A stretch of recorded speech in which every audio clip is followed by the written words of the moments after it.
Shalom saudara-saudari yang terkasih dalam Tuhan. Renungan hari ini berjudul Simeon dan Hana yang haus, yang dipuaskan.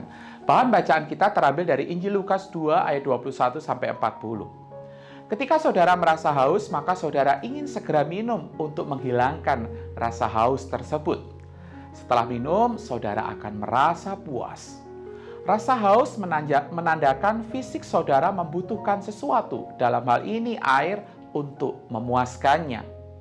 Nah, bicara tentang rasa haus, ternyata hal ini berlaku bukan hanya untuk kebutuhan fisik, namun juga kebutuhan rohani. Alkitab memperkenalkan Hana dan Simeon sebagai orang benar, orang saleh, orang yang sangat merindukan kedatangan Mesias yang membawa keselamatan dan penghiburan bagi bangsa Israel. Kerinduan yang besar tersebut menunjukkan kehausan rohani yang besar. Kehausan rohani ini mendorong mereka untuk mendekatkan diri kepada Allah dengan cara beribadah, berpuasa, dan berdoa di bait Allah. Allah sangat menghargai rasa haus mereka. Dan inilah moment of truth untuk kedua orang ini. Pertama, Allah memuaskan kehausan rohani mereka dengan mempertemukan mereka dengan bayi Yesus di bait Allah.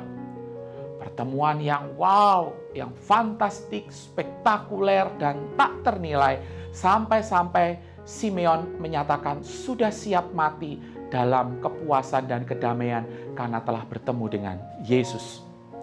Yang kedua, Allah memakai mereka untuk memberitakan siapa Yesus dan apa yang akan digenapinya kelak.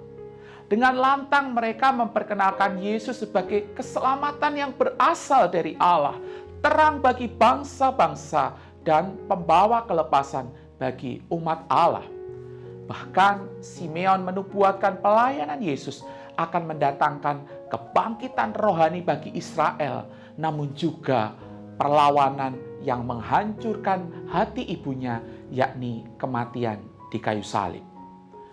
Baik Simeon dan Hana begitu haus rohaninya, sehingga mendorong mereka untuk terus mendekatkan diri kepada Allah.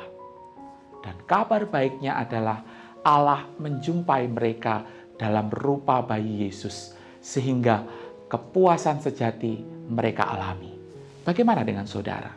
Apakah saudara merasa haus, kering, dahaga secara rohani? Kabar baik buat saudara adalah Kristus menjumpai saudara. Persoalannya kini, apakah kepekaan akan kehadirannya mendorong saudara untuk menjumpainya melalui saat teduh pribadi, melalui ibadah setiap minggu dan sebagainya, sampai kepuasan rohani sejati menjadi bagian yang saudara nikmati. Dengan segenap jiwa aku merindukan Engkau pada waktu malam, juga dengan sepenuh hati aku mencari Engkau pada waktu pagi. Yesaya 26 ayat 9a. Amin. Mari kita berdoa. Ya Tuhan, biarlah Engkau yang akan memberikan kepuasan kepada setiap kami yang sedang mengalami kehausan, mengalami kekeringan, dan dahaga rohani yang amat sangat. Ketika Engkau menyatakan diri-Mu melalui Putra-Mu Yesus Kristus, menjumpai dan menghampiri kami, biarlah kami pun menerima Engkau. Kami percaya kepada Engkau, agar apa yang menjadi kehausan, kekeringan, dan dahaga kami, Engkau puaskan melalui Yesus Kristus. Terpujilah Engkau Tuhan, di dalam nama Tuhan Yesus kami berdoa. Amin.